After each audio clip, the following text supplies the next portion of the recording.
Welcome to Module 12 of Interpersonal Communication, Text Messages and Interpersonal Relationships. Researchers have broken out text messages as a separate area of study because they seem to be fundamentally different from other kinds of electronically mediated communication. Unlike Skype conversations or social media videos and things like that, text messages are just that. They are inherently text-based, and so therefore they're not as rich as other kinds of electronically mediated communication.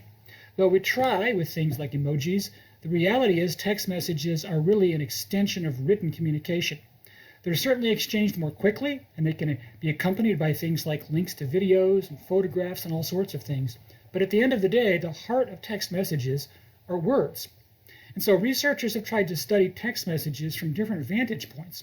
Are they more like written communication, like letters or emails?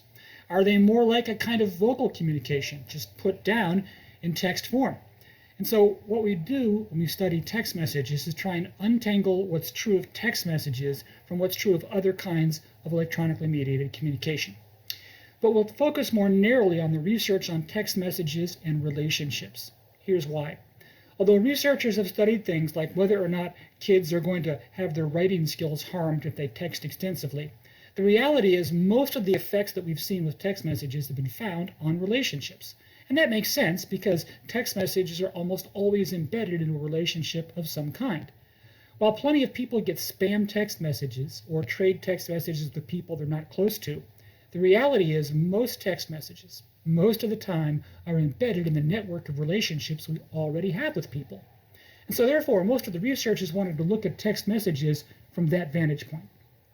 So what we'll do in this module is look at different contexts in which text messages are used, because we find that text messages used in certain contexts tend to yield the most discernible effects, either positive or negative.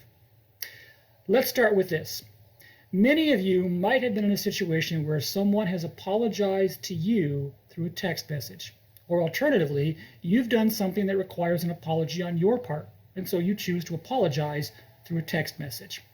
Now later on in this class, we'll talk about some of the specific research on apologies, but for now, let's look narrowly at what the research finds about texting and apologies.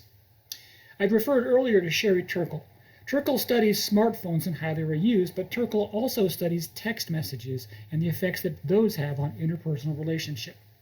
One of the things that Turkle does is focus on apologies, and she says that when you apologize to someone in a face-to-face context, it creates this realization that you've hurt someone, and that because you've hurt them, you stand before them to apologize. On the other hand, a text-based apology doesn't create that same sense of hurt, that same sense of transgression.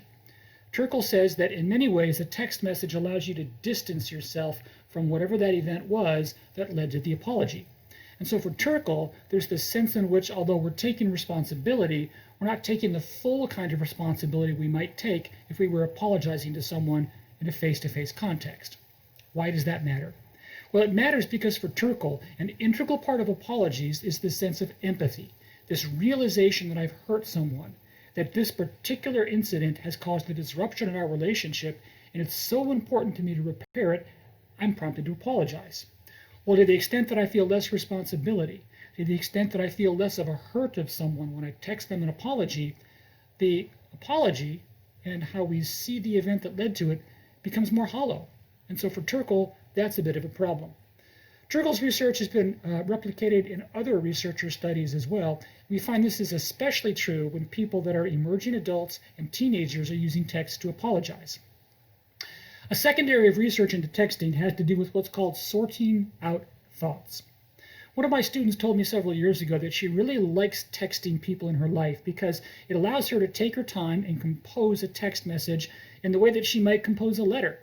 For her, the time between thinking about what she wants to say and actually articulating what she says to someone else allows her time to edit.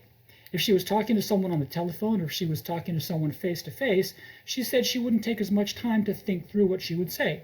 So the presence of a text message for her creates a gap between when you think about what you want to say, when you encode it, and when you actually communicate that message to someone else.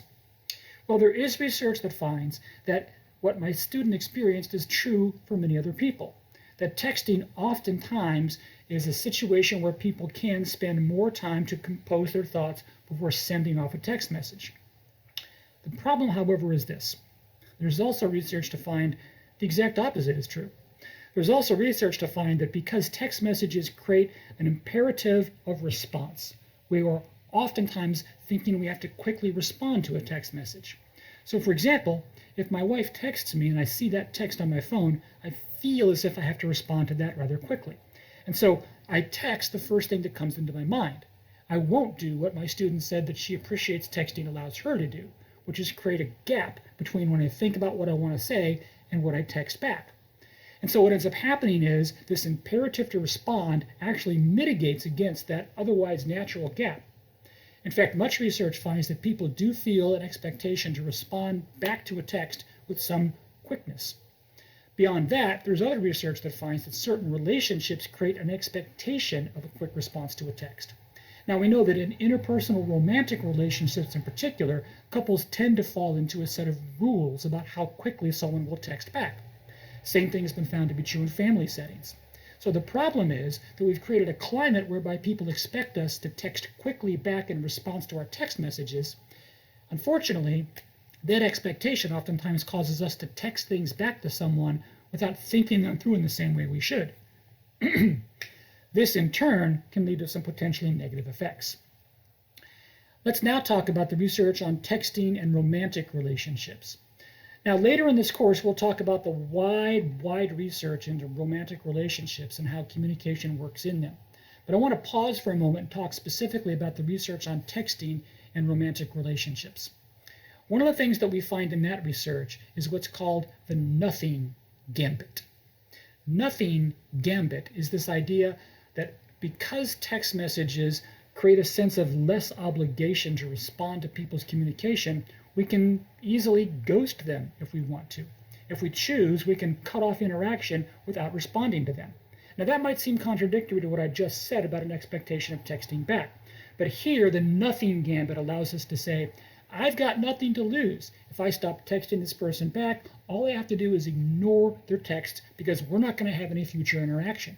You see, it's those people with whom we expect to have future interaction that we feel the requirement to text back quickly. Absent that expectation to future interaction, therefore it's less of a desire for us to have to text someone back. And so the nothing gambit is a kind of strategy that says, I've lost nothing if I don't text them back. And so for some researchers, that makes it easier to exit a romantic relationship, or it makes it easier for people to not have to go into great detail in ending the romantic relationship.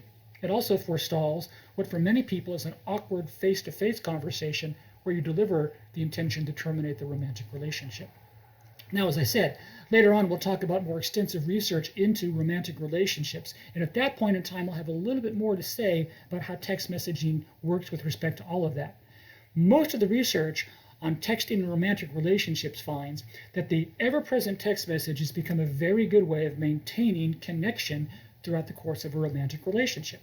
And later on, when we get to the specific research on long-distance relationships, you'll hear me say there that there's a lot of research that finds that text messages are an important part of romantic relationships.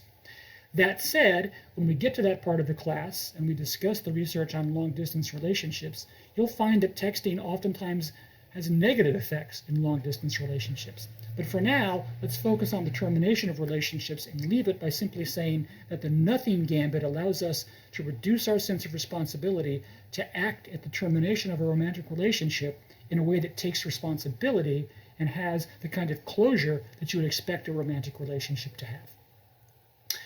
Well, one of the things that you might have heard someone in your life say is you're going to be addicted to that cell phone if you're not careful. The idea of being addicted to text messages was one of the earliest ideas that researchers wanted to look into when they began studying text messages almost 20 years ago. The question is, can someone be addicted to texting? And the short answer to that is that there is some evidence to suggest that people can, in fact, become addicted to texting. The reason for this is because we find that for people that are heavy users of text messages, they oftentimes feel a sense of frustration or anxiousness if they don't have their phone in their hand. If they're forced in some way not to respond to text messages immediately, or quickly, they begin to feel a rising sense of anxiety. This is a kind of thing that correlates, for some psychologists, with the addiction to something.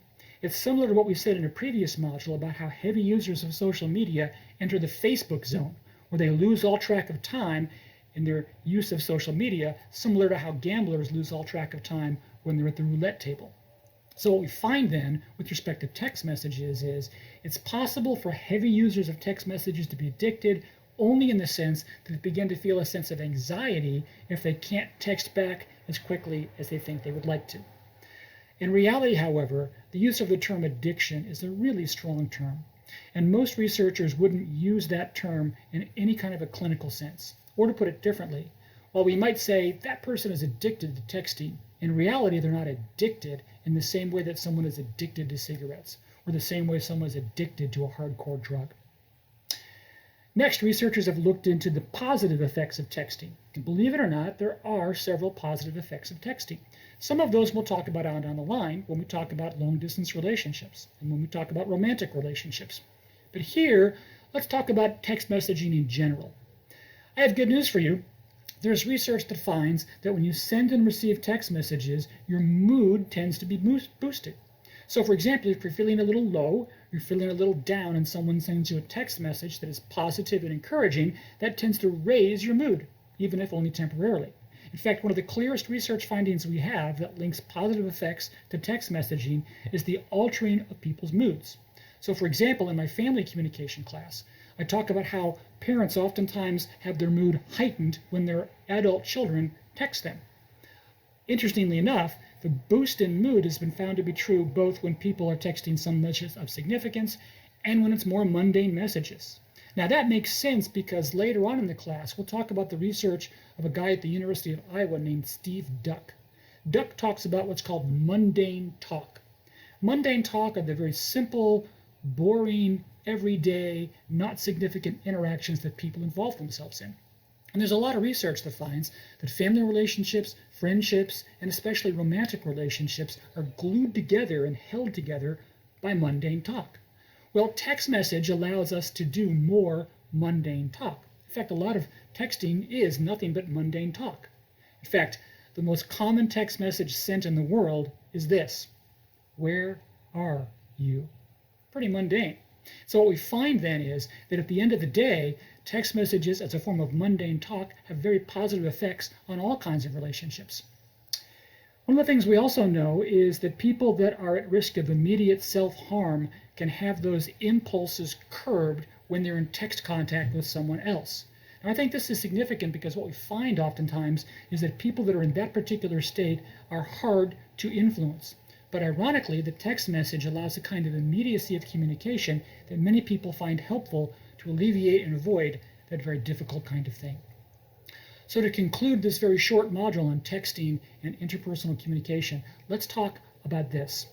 While the specific influences might be hard to discern, we know that in general, text messages are unlike other forms of social media, that their mundanity are more likely to lead them to either a neutral or a positive benefit as opposed to a negative one.